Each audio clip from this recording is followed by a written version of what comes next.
మొదలుపెట్టి ఏడాది అయింది. ఏడాది కింద రాష్ట్రంలో సంక్షోభం, ఉద్యమ స్ఫూర్తితో అద్భుత చైతన్యంతో ప్రజలు పట్టం కట్టారు. ప్రజలు ఇచ్చిన అధికారాన్ని బాధ్యతగా స్వీకరించాం. ప్రతిరోజు ప్రతి గంట ప్రజల కోసమే పనిచేస్తున్నాం. ఒక మంచి ఆలోచనలు మీ అందరితో కలిసి ఈరోజు ఈ కార్యక్రమానికి శ్రీకారం చుట్టాం. అనుభవంతో, ఆలోచనతో, కేంద్ర సహకారంతో కూటమి ప్రభుత్వం బీజేపీ జనసేన సమన్వయంతో ఒక్కొక్క ఇటుక పేర్చుతూ రాష్ట్రాన్ని నిలబడుతున్నాం. 1947లో దేశానికి స్వాతంత్రం వచ్చిన తర్వాత దేశ ప్రజలకు స్వేచ్ఛ వచ్చింది. 2024లో కాంగ్రెస్ పార్టీని చిత్తుగా ఓడించిన తర్వాత ఆంధ్రప్రదేశ్ ప్రజలకి స్వాతంత్రం వచ్చింది, స్వేచ్ఛ వచ్చిందని మరొక్కసారి విజ్ఞప్తి చేస్తున్నా. అయితే ఈరోజు మనం ఒక్క విషయం గుర్తుపెట్టుకోవాలి. ప్రజల్లో అశాంతి పోయింది, ఎవరు ఏం చేస్తారో అని అలజడిపోయింది. కూటమి పాలనతో ప్రజలకు స్వేచ్ఛ వచ్చింది. నేడు ప్రతి ఒక్కరు కూడా భద్రతతో, భరోసాతో బతికే పరిస్థితి వచ్చింది. ఎన్నికల ఫలితాలతో చీకటి తొలగిపోయింది. భవిష్యత్తు పైన ఆశలు పెరిగాయి, యాస్పిరేషన్స్ పెరిగాయి. మన కోట్లిచ్చి గెలిపించారు, తిరిగి వారి జీవితాలు బాగు చేస్తామని మన మీద ఆశలు పెట్టుకునే పరిస్థితికి వచ్చారు. అందుకనే మీరు ఒక్కసారి చూస్తే రోడ్లు, మౌలిక సదుపాయాలు, వ్యాపారాలు, పెట్టుబడులు, ఉపాధి, ఉద్యోగాలు, నోటిఫికేషన్తో అనేక కార్యక్రమాలకు శ్రీకారం చుట్టాం. 64 లక్షల మందికి 4,000, 6,000, 10,000, 15,000 రూపాయలు పింఛనిచ్చే ఏకైక రాష్ట్రం భారతదేశంలో ఆంధ్రప్రదేశ్ రాష్ట్రం. ఏటా 33,000 కోట్ల రూపాయలు నేరుగా పేదల సేవలో మొదటి తారీఖున పేదలకు అందించే ఏకైక పార్టీ తెలుగుదేశం పార్టీ. అన్నా క్యాంటీన్ ద్వారా పేదవాడి ఆకలి తీరుస్తున్నాం. దీపం పథకంతో 1 కోటి మంది లబ్ధిదారులకి 3 సిలిండర్లు సంవత్సరానికి ఇస్తున్నాం. ఉచిత ఇసుక, మత్స్యకారుల సేవలో ఆర్థిక సహాయం, అర్చకులు, ఇమాములు, మౌజములు, అదే మాదిరిగా పాస్టర్లకు గౌరవ వేతనాలు పెంచాం. ప్రజల్ని భూతమలా పీడిస్తున్నటువంటి ల్యాండ్ గ్రాబింగ్ యాక్ట్ని రద్దు చేశాం. డిఎస్సి నోటిఫికేషన్ ఇచ్చాం. మొదటి సంతకం పెట్టాం. మళ్ళీ స్కూళ్ళు తెరిచే లోపల అందరికీ ఉద్యోగాలు ఇచ్చే బాధ్యత మనం తీసుకున్నాం. ఇది నెరవేరుస్తున్నామని చెప్పి కూడా నేను మీకు తెలియజేస్తున్నా. ఇదే కాదు, మళ్ళీ పారిశ్రామికవేత్తల్లో నమ్మకాన్ని కల్పించి పెట్టుబడులు తీసుకొస్తున్నాం. 11 నెలల్లో 6 స్టేట్ ఇన్వెస్ట్మెంట్ ప్రమోషన్ బోర్డు మీటింగులు పెట్టి 76 ప్రాజెక్టులకి శ్రీకారం చుట్టాం. దీనివల్ల 4,95,000 కోట్ల రూపాయలు పెట్టుబడులు వస్తున్నాయి. 4,57,000 మందికి ఉద్యోగాలు వస్తున్నాయని చెప్పి కూడా నేను మీకు తెలియజేస్తున్నా. ఇది ఒక పక్కన మీరు చూస్తే, నేను ఒకటే మీ అందరికీ హామీ ఇస్తున్నాను. మీ అందరిని ఇంటింటికి పంపించి మన ఎన్నికల మేనిఫెస్టో విషయాలు చెప్పాం. సూపర్ 6 కూడా చెప్పాం. ఎవరు ఎన్ని మాట్లాడినాం, ఎన్ని ఇబ్బందులున్నా ఇవన్నీ నిలబెట్టుకునే బాధ్యత మనదని మరొక్కసారి మీ అందరికీ విజ్ఞప్తి చేస్తున్నా. సమస్యలు ఉన్నాయి.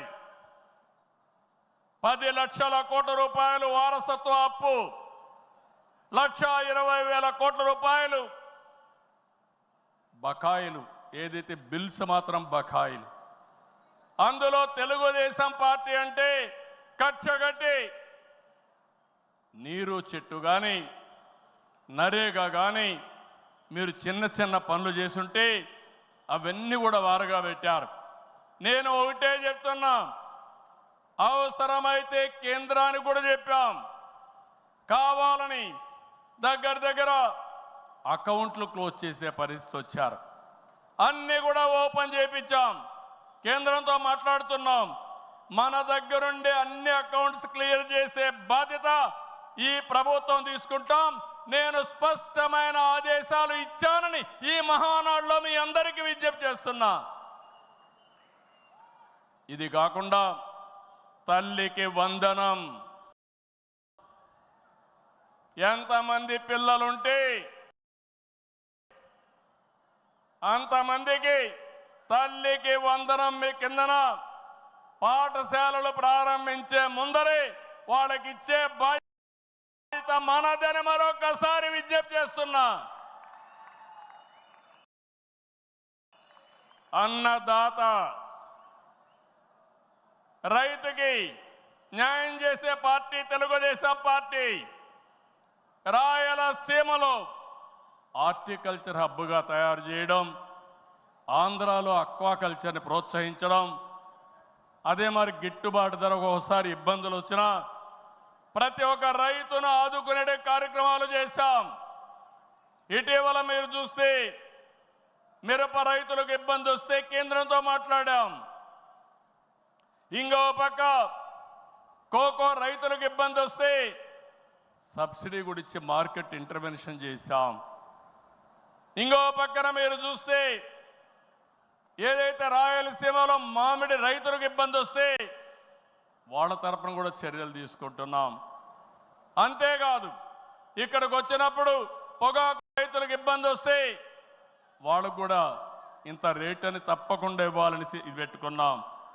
అన్నదాత 20,000 రూపాయలు ఇస్తా అన్నాం. కేంద్రం ఇచ్చిన 6,000 రూపాయలు కలుపుకొని 20,000 రూపాయలు 3 విడతలుగా రైతుల అకౌంట్లో వేసే బాధ్యత మొదటిది ఈ సంవత్సరమే. కేంద్రం ఎప్పుడేస్తే అది ఇప్పుడు వేస్తామని చెప్పి కూడా నేను మీకు తెలియజేస్తున్నా. ఆగస్టు 15న మా ఆడబిడ్డలకు శుభవార్త, ఉచిత ప్రయాణ సౌకర్యం కూడా ఏర్పాటు చేస్తున్నామని ఈ సందర్భంగా అనౌన్స్ చేస్తున్నాను.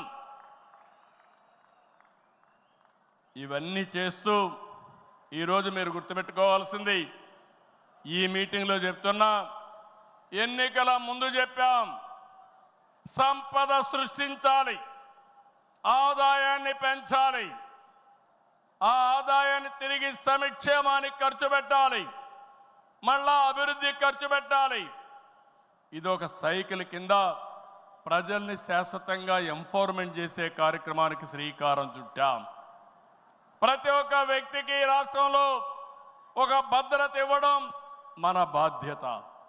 ఇంకో పక్క ప్రతి ఒక్క కుటుంబాన్ని ఎంపవర్ చేయడం కూడా మన కర్తవ్యం అని చెప్పి కూడా నేను మీకు తెలియజేస్తున్నా. దీనికి టెక్నాలజీ ఉపయోగిస్తాం.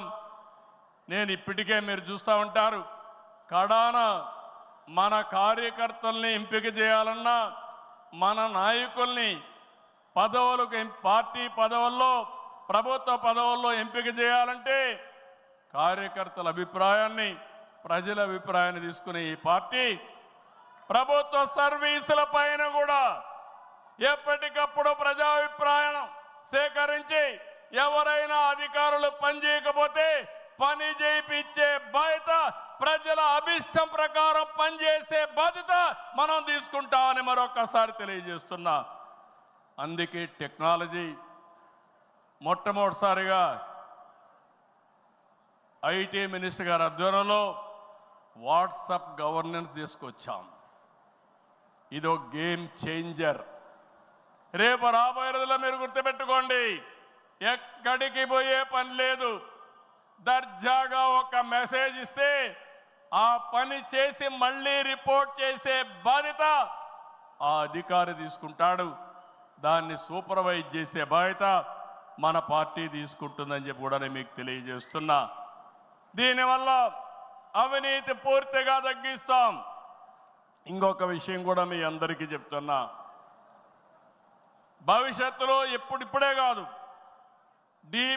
డీబీటీ కోసం, డైరెక్ట్ బెనిఫిట్ కోసం పోరాడిన పార్టీ తెలుగుదేశం పార్టీ. నేను డిజిటల్ కరెన్సీ రిపోర్ట్ ప్రధానమంత్రికి ఇచ్చినప్పుడు వారిని ఒకటే రిక్వెస్ట్ చేశాను. మీరు ఈరోజు 500, 1000 రూపాయలు రద్దు చేస్తున్నారు, ఇంకా 2000 రూపాయలు కొత్తగా తీసుకొచ్చారు. అవసరమైతే 500, 1000, 2000 రూపాయలు రద్దు చేయండి, డిజిటల్ కరెన్సీ పెట్టండి. ఎవరైనా అక్రమార్కులు ఉంటే ఈజీగా పట్టుకోగలుగుతాం. ఇవన్నీ రద్దు చేయమని కోరాను. ఈ సభ సందర్భంలో మళ్ళీ ఒకసారి డిమాండ్ చేస్తున్నా. ఈరోజు అందరికీ డిజిటల్ కరెన్సీ వచ్చింది. పార్టీకి డొనేషన్ ఇవ్వాలన్నా ఒకప్పుడంతా లిస్ట్ అంతా ఇచ్చి చదివేవాళ్ళం. ఇప్పుడు నేరుగా మీ ఫోన్ ద్వారా పార్టీ అకౌంట్లోకి డబ్బులు చెల్లించే పరిస్థితికి వచ్చారంటే ఈ 500, 1000, 2000 రూపాయల అవసరం లేదు.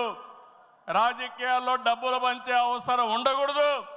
ప్రజా సేవే పరమావిధిగా చేసుకుని మనం పనిచేస్తే ప్రజలు మనకు ఓట్లేస్తారని చెప్పి కూడా నేను మీకు తెలియజేస్తున్నా.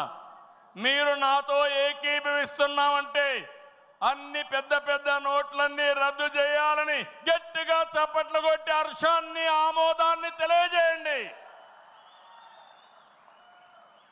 అప్పుడే ఈ దేశంలో పూర్తిగా అవినీతి పోతుంది.